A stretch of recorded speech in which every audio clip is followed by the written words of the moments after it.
നമ്മൾ ലാ ഇലാഹ ഇല്ലല്ലാഹ് എന്ന് പറയുമ്പോൾ നമ്മുടെ ചുണ്ടുകൾ തമ്മിൽ കൂട്ടിമുട്ടുന്നില്ല എന്നത് നിങ്ങൾ ശ്രദ്ധിച്ചിട്ടുണ്ടാവും. മരണവേദന ഏറെ കഠിനമാണ്.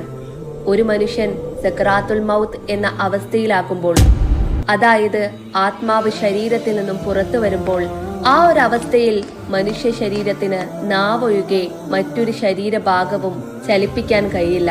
ശാസ്ത്രീയമായും അത് പിൽക്കാലത്ത് തെളിയിക്കപ്പെട്ടിട്ടുണ്ട്. ഇത് അള്ളാഹുവിന്റെ കാരുണ്യമാണ്. ശരീരം ചലിക്കുന്നില്ല, അപ്പോഴും നാവാണ് ചലിക്കാൻ കഴിയുന്ന ഒരേ ഒരു അവയവം. കലിമ ചൊല്ലുമ്പോൾ അധരങ്ങൾ ഒന്നിച്ചു വരാറില്ല. അത് മരണത്തിന്റെ സമയത്ത് പോലും പറഞ്ഞു തീരാനുള്ള സൗകര്യത്തിനാണ്.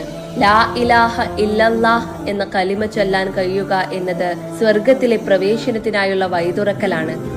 അള്ളാഹുവിന്റെ ദൂതൻ പറയുന്നു, നിങ്ങൾ മരണാസന്നരായ ആളുകളോട് ലാ ഇലാഹ ഇല്ലല്ലാഹ് എന്ന് സാക്ഷ്യം വഹിക്കാൻ